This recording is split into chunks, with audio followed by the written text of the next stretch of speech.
peserta didik. Menurut para ahli sebagai berikut. Pertama, ada Abdul Mujib. Beliau menjelaskan bentuk penyebutan murid yang mengisyaratkan atau menunjukkan dalam pendidikan formal dan non-formal. Hal ini didasari pada kebutuhan peserta didik di sekolah yang memerlukan kajian demi meningkatkan pengetahuan dan wawasannya. Yang kedua ada Ahmad Tafsir. Menurut beliau, definisi peserta didik sebagai simbol penyebutan adanya suatu hubungan antara tenaga pendidik dan murid yang dilakukan dengan bentuk pengajaran atau adanya transfer ilmu dari guru sebagai objek dan murid sebagai objek. Yang ketiga, Barnadib.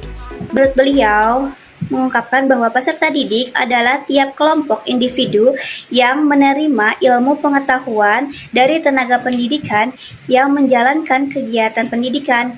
Bagi kegiatan pendidikan dalam bentuk formal seperti sekolah ataupun dalam bentuk non-formal seperti lembaga kursus, pelatihan, dan lain sebagainya. Abu Dinata menjelaskan, menurutnya arti peserta didik adalah seseorang yang sedang berada dalam proses pembelajaran sebagai objek yang dalam pertumbuhan dilakukan menurut fitrahnya masing-masing. Kajian ini dilakukan dalam meninjau manfaat pembelajaran peserta didik yang dapat meningkatkan pengetahuan dan wawasan keilmuannya.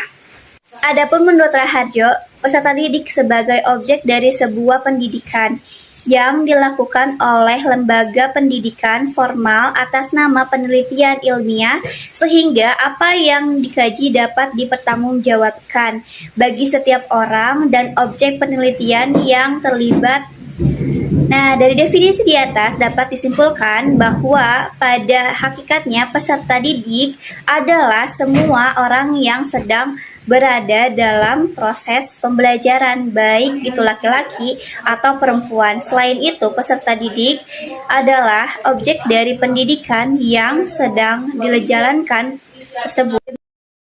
Faktor yang mempengaruhi perkembangan kognitif anak menurut Piaget ada 6. Pertama, ada faktor hereditas atau keturunan. Faktor ini dipengaruhi oleh gen dan struktur kromosom yang diwariskan oleh orang tua kepada anaknya. Kalau kita sesuaikan dengan teori nativisme, menyatakan bahwa setiap bayi yang lahir ke dunia masing-masing membawa potensi bawaan yang didapatkan secara genitas.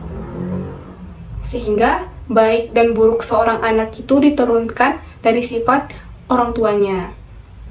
Nah, dengan kata lain, menurut teori ini, inteligensia seorang anak itu sudah ditentukan sejak lahir, bahkan bisa jadi sejak dalam kandungan ibunya. Kedua, ada faktor lingkungan. Faktor ini berkaitan dengan teori tabula rasa yang dipopulerkan oleh Johann Luke, di mana teori ini menyatakan bahwa setiap anak yang terlahir ke dunia berada dalam keadaan yang suci, bagaikan kertas putih. Kertas itu akan dibentuk oleh lingkungan sekitarnya, sehingga taraf inteligensia anak itu sangat dipengaruhi oleh lingkungan pendidikan, sosial budaya, pola asuh orang tua, serta pengalaman yang ia peroleh dari sekitarnya. Ketiga, ada faktor kematangan. Faktor kematangan itu berkaitan erat dengan perkembangan fisik anak. Tiap organ tubuh anak, baik fisik maupun psikis, dapat dikatakan telah matang jika ia telah mencapai kesanggupan menjalankan fungsinya masing-masing. Nah, kematangan secara fisik itulah yang mempengaruhi keseluruhan garis besar perkembangan kognitif anak. Faktor yang keempat yaitu adanya faktor pembentukan. Faktor pembentukan merupakan kemampuan kognitif yang memengaruhi kecerdasan intelijensi individu yang disebabkan dari luar individunya, seperti sekolah formal ataupun lingkungan alam sekitar. Faktor yang kelima yaitu faktor minat dan bakat. Minat merupakan ketertarikan individu pada suatu aktivitas bidang tertentu, sedangkan bakat merupakan potensi atau pengaruh bawaan dari lahir. Faktor minat dan bakat ini mengarahkan perbuatan pada tujuan dan dorongan untuk berbuat lebih baik lagi, memengaruhi kecerdasannya dan berhubungan erat dengan keinginan dan potensi individu.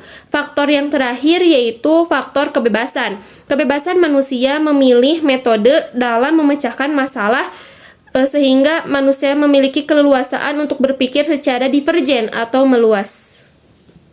Tahap perkembangan kognitif menurut Piaget ada 4 fase. Yang pertama, fase sensori motor. Prestasi kognitif yang dicapai diantaranya ada perkembangan bahasa, hubungan tentang objek, kontrol skema, kerangka berpikir, pembentukan pengenalan, dan hubungan sebab akibat. Yang kedua, ada fase praoperasional. Dapat mengklasifikasikan objek atas dasar satu ciri tertentu yang memiliki ciri yang sama, kemudian dapat mengkoleksi benda dengan ciri yang sama. Ketiga, fase konkret, dapat mengklasifikasikan angka atau bilangan, kemudian dapat mengkonservasi pengetahuan tertentu. Yang keempat, fase formal, perilaku kognitif yang tampak di antaranya kemampuan berpikir hipotesis deduktif. Kemudian ada kemampuan mengembangkan suatu kemungkinan berdasarkan 2 atau lebih kemungkinan yang ada. Kemampuan mengembangkan proporsi dasar, proporsi-proporsi yang diketahui. Kemudian ada dapat menarik generalisasi dan inferensi dari berbagai kategori objek yang beragam.